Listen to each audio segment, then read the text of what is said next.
Tem uma coisa estranha que acontece quando você chega perto dos 100 anos. As pessoas param de te dar conselhos. Elas começam a te perguntar coisas. Meu nome é Seu Arthur, tenho 99 anos, e eu ainda não sei se tenho respostas certas para nada. Mas tem uma coisa que eu observei ao longo de quase um século de manhãs, e que me incomoda mais do que devia. Deixa eu te explicar. Eu acordo todos os dias por volta das 5:30 da manhã. Não porque precise, não porque tenha compromisso. Eu acordo porque meu corpo aprendeu, ao longo de 99 anos, que a manhã é a parte mais honesta do dia. Antes que o mundo exija alguma coisa de você, antes que o telefone toque, antes que alguém precise de um favor, existe ali uma janela pequena em que você pertence só a você mesmo. E eu aprendi, tarde demais talvez, que o que você faz nessa janela determina muito mais do que o café que você vai tomar. Minha filha mais nova, a Conceição, tem 67 anos. 67. Para mim, ela ainda é jovem. Ela vem me visitar toda semana, às vezes 2 vezes, e toda vez que ela chega, ela já está correndo. Entra pela porta com o celular na mão, me dá um beijo rápido no rosto, me conta 3 coisas ao mesmo tempo, e enquanto fala, ela já está esquentando alguma coisa no micro-ondas, ou bebendo um café que ela trouxe numa garrafinhas daquelas tampadas. Uma vez, eu perguntei para ela: Conceição, você sentou para tomar seu café hoje de manhã? Ela deu uma risada. Disse que não tinha tempo, eu não disse mais nada, mas fiquei pensando nisso por dias. Quando eu tinha 20 e poucos anos, trabalhei numa fazenda no interior. Era trabalho pesado, de sol a sol. O dono da fazenda, um homem chamado Seu Benedito, que devia ter uns 70 anos na época, tinha um hábito que todo mundo achava estranho. Toda manhã, antes de qualquer coisa, antes de dar ordens, antes de verificar o gado, ele sentava numa cadeira de madeira do lado de fora da casa dele. Tomava o café com leite e comia o pão com manteiga que a mulher dele fazia. Em silêncio, sem pressa. Podia chover, podia ter problema no curral, podia ter peão esperando resposta. Ele ficava ali uns 20 minutos e depois levantava pronto para qualquer coisa. Os peões mais jovens riam dele pelas costas. Diziam que ele era preguiça de velho. Eu olhava para aquele homem e não entendia o que ele estava fazendo. Só fui entender décadas depois. Seu Benedito não estava desperdiçando tempo. Ele estava se preparando. Ele sabia, de um jeito que a gente só aprende vivendo muito, que amanhã é o momento em que você firma seus pés antes de entrar na corrente do dia. Se você entra na corrente antes de firmar os pés, ela te carrega. E você passa o dia inteiro sendo arrastado, sem escolha, sem direção. O primeiro erro que eu vejo as pessoas cometerem no café da manhã é exatamente esse. Elas entram no dia antes de acordar de verdade. E olha, não estou falando de sono.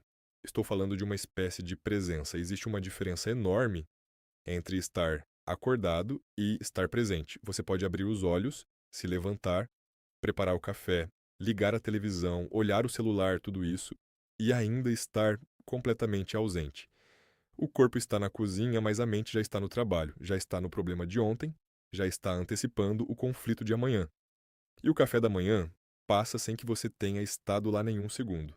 Eu já fiz isso por anos, muitos anos. Tomava o café pensando no que precisava resolver. Comia sem saber o que estava comendo. E o dia começava com aquela sensação de que eu já estava atrasado para alguma coisa sem saber bem o que. Eu levava esse peso até a hora de dormir, e no dia seguinte a mesma coisa. Minha esposa, a dona Teresa, que Deus a tenha, ela era diferente. Ela tinha um jeito de sentar à mesa de manhã que parecia que ela estava chegando num lugar que gostava. Não era encenação, era genuíno. Ela pegava a xícara com as 2 mãos, mesmo quando estava quente, e ficava um momento assim, parada. Eu perguntei uma vez o que ela estava fazendo. Ela disse: Estou sentindo o calor antes de beber. Uma coisa tão simples, mas ela estava ali, completamente ali. E o dia dela, ela sempre parecia ter uma cadência diferente do meu. O segundo erro que eu vejo, e esse me dói um pouco mais porque eu mesmo cometi por tanto tempo, é a pressa com a comida. As pessoas hoje engolem o café da manhã. Literalmente engolem. Mastigam pouco, comem em pé, comem no carro, comem enquanto fazem outra coisa. E tem uma coisa que aprendi, que meu médico confirmou décadas depois, mas que eu já sabia de outro jeito. O corpo não consegue aproveitar o que você não deu tempo para ele receber. Mas não é só questão física, é questão de respeito. respeito por você mesmo. Quando você senta e come com calma, você está dizendo para você mesmo que o seu sustento importa, que o seu corpo importa, que esse momento importa. Quando você engole correndo, você está dizendo que tudo isso é obstáculo, é inconveniente, é uma perda de tempo. E o corpo entende essa mensagem. A mente entende essa mensagem. Você começa o dia te tratando como se fosse um estorvo.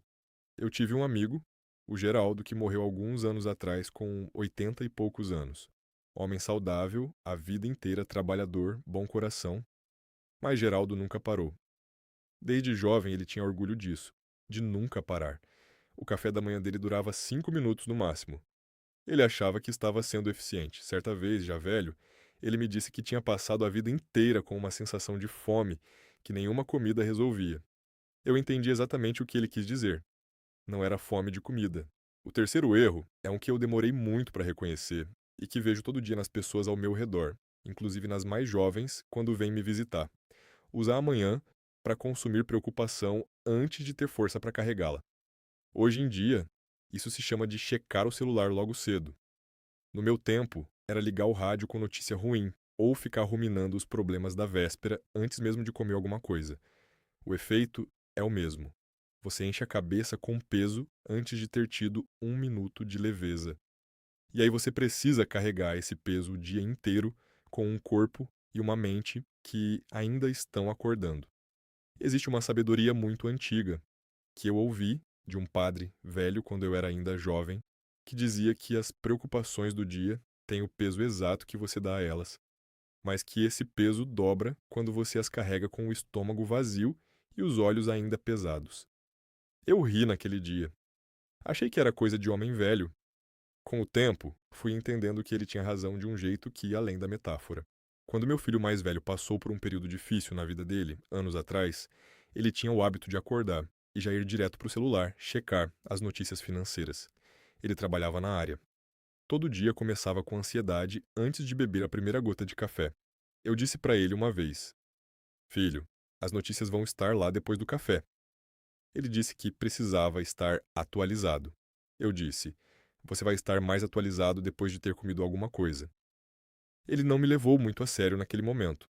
Anos depois, ele me ligou para dizer que tinha mudado o hábito e que o dia tinha ficado diferente. Eu não disse, eu te disse. Não tem graça em dizer isso.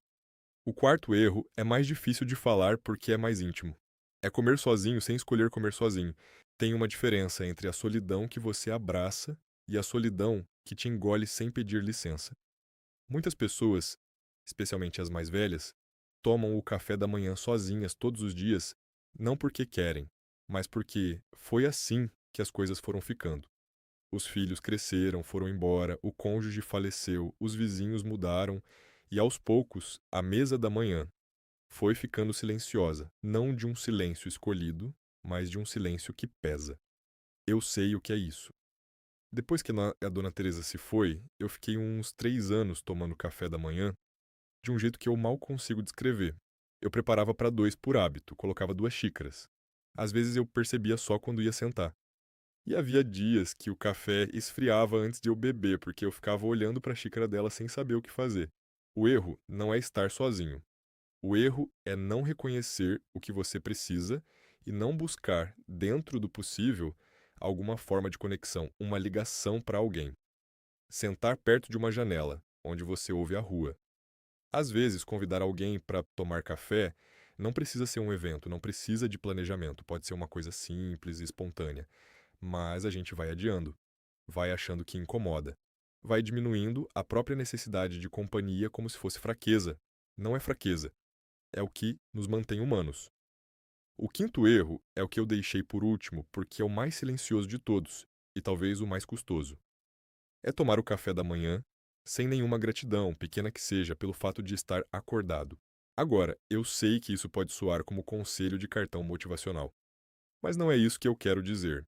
Eu não estou falando de sentar e listar mentalmente as suas bênçãos como se fosse uma tarefa. Estou falando de uma coisa mais simples e mais difícil ao mesmo tempo. A capacidade de, por um momento, reconhecer que você está aqui.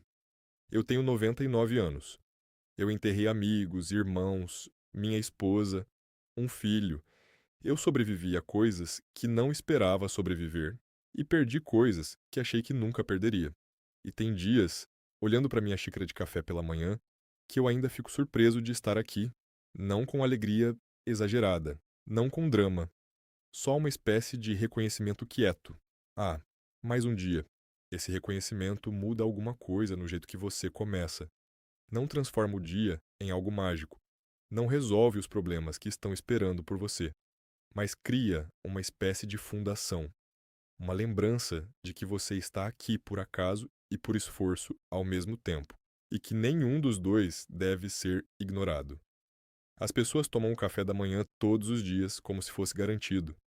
E eu entendo isso, porque quando você é jovem e saudável e tem muito à frente, parece que é mesmo garantido. Só que não é. Nunca foi. E quando você passa anos o suficiente, você começa a ver amanhã de um jeito diferente. Não como o começo da sua lista de tarefas, não como o intervalo entre acordar e trabalhar, mas como o momento em que você recebe o dia antes de qualquer coisa a mais. Eu não sei quantas manhãs ainda tenho. Com 99 anos, você faz as contas e não se engana muito. Mas posso te dizer que cada manhã que eu acordo e preparo meu café, eu faço isso com uma atenção que não tinha quando era jovem. Eu sinto o calor da xícara. Eu ouço o silêncio ou o barulho lá fora. Eu sento, eu respiro, eu como devagar. E antes de levantar e começar o que quer que o dia traga, eu fico um momento ali, só reconhecendo que estou aqui. Não é ritual, não é filosofia, é só o que aprendi que funciona depois de quase um século tentando aprender a viver. E a razão pela qual eu te conto isso é porque eu vejo, em todo mundo que passa pela minha vida, os mesmos erros que eu cometi: a pressa, a ausência, o peso carregado cedo demais, a solidão não escolhida, o esquecimento de que estar aqui não é um detalhe pequeno, e eu fico querendo dizer: você ainda tem tempo. Não no sentido de que o tempo é infinito, porque não é, mas no sentido de que amanhã de manhã, quando você sentar para tomar o seu café, você pode fazer diferente, você pode estar lá de verdade. Não precisa ser perfeito, não precisa ser longo, não precisa de nenhuma técnica especial. Só precisa que você apareça para aquele momento como se ele valesse alguma coisa. Porque vale, você vai entender isso melhor com o tempo, mas se alguém de 99 anos pode te adiantar um pouco esse entendimento, então que seja agora. Obrigado por ter ficado até aqui. Cuide bem das suas manhãs.